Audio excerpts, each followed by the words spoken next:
Mientras los ejércitos de Villa y Zapata se acercaban, miles de rebeldes llenaron la plaza de Ciudad de México pidiendo la destitución de Porfirio Díaz.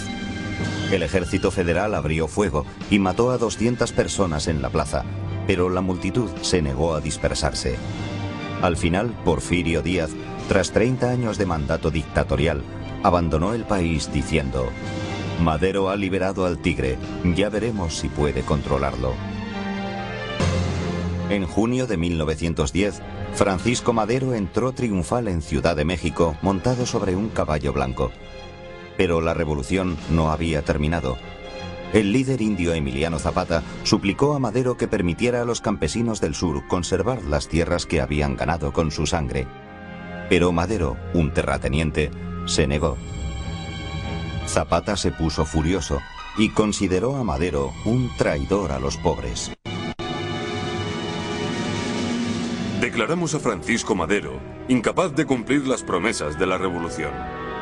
Ha traicionado a los principios que le permitieron ascender al poder. Emiliano Zapata.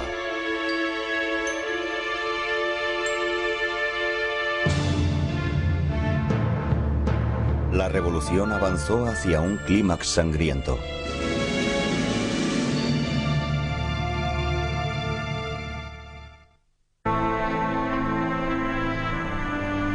En 1913, el fuego de la revolución se vuelve a extender por México.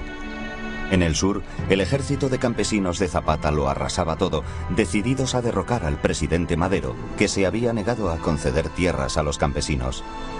Madero había entendido mal la revolución. No era lo bastante fuerte para gobernar como dictador, ni lo bastante idealista para inspirar a los pobres. A Madero comenzaban a abandonarlo hasta sus partidarios de Ciudad de México.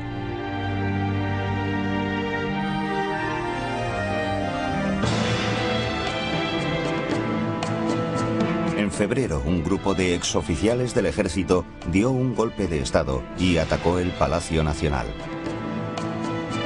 Las tropas gubernamentales contraatacaron y los rebeldes se retiraron a un arsenal situado a pocas manzanas de distancia.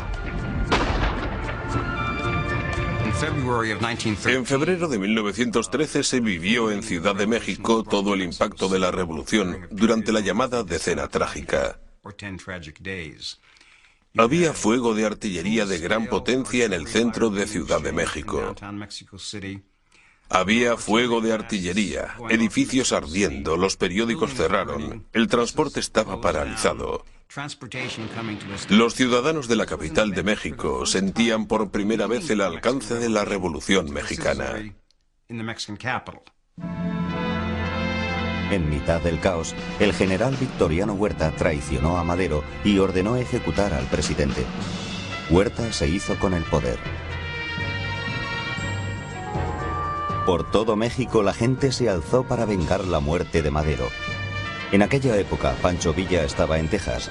Al conocer la noticia de la muerte de Madero, Villa, enfurecido, cruzó a caballo las aguas turbias del Río Grande, acompañado de un grupo de hombres que no tardaría en convertirse en el núcleo de un ejército poderoso. En el estado natal de Madero, Coahuila, el gobernador Venustiano Carranza también aceptó el desafío y se autoproclamó primer jefe de la revolución. Carranza, un terrateniente de edad avanzada, reunió un ejército pequeño pero bien equipado y prometió vengar la muerte de Madero. En el sur, el ejército de campesinos de Zapata seguía su camino luchando contra todo aquel que negara su derecho a recuperar sus hogares ancestrales. La sangre corría por todo el país. Horrorizado por la violencia, el presidente norteamericano Woodrow Wilson ordenó el embargo de armas a México. Wilson no consiguió derribar el régimen y decidió forzar el derrocamiento de Huerta.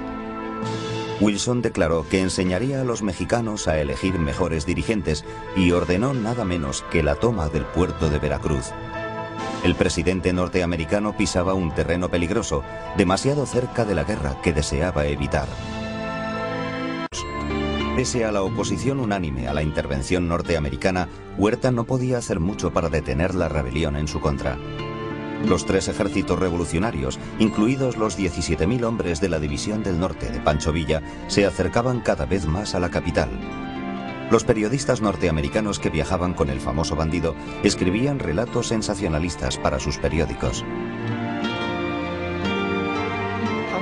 Pancho Villa es a la vez mito y realidad. Por un lado sabemos que era un bandido, sabemos que asesinó gente al principio de sus andanzas. Era un hombre al que consideraban casi medio lobo, un salvaje. Pero por otro lado, John Reed, el gran periodista norteamericano que estuvo en México durante la Revolución, se refería a él como al Robin Hood mexicano, alguien que robaba a los ricos y se lo entregaba a los pobres, un revolucionario de verdad.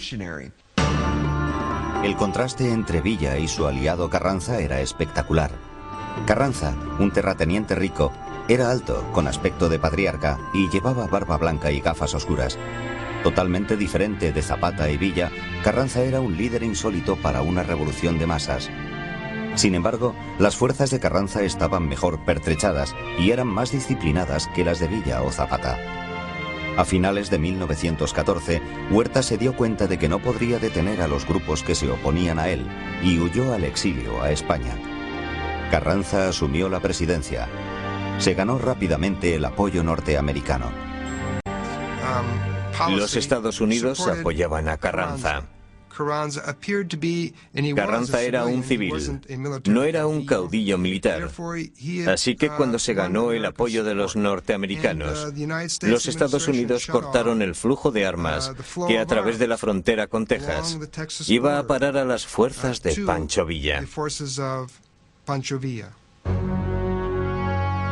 En primavera de 1915, Carranza se dispuso a consolidar su poder, enfrentándose a Pancho Villa, que jamás había perdido una batalla. Con la ayuda de asesores alemanes, los hombres de Carranza, bajo las órdenes del general Álvaro Obregón, utilizaron técnicas modernas de guerra. Los campesinos y bandidos de Villa se encontraron de pronto frente a trincheras, alambradas de espino y ametralladoras. En 1915, Villa envió a sus hombres una y otra vez a cargar contra las ametralladoras mortíferas. Fue una carnicería.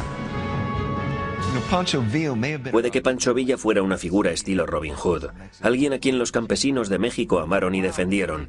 Y durante una temporada, mientras dirigía la guerrilla en asaltos y escaramuzas, obtuvo triunfos sorprendentes, pero durante la Primera Guerra Mundial y después de la Primera Guerra Mundial, se vio frente a las ametralladoras, frente a la artillería, y no tuvo oportunidad alguna. Era una figura pintoresca de un oeste que había dejado de existir.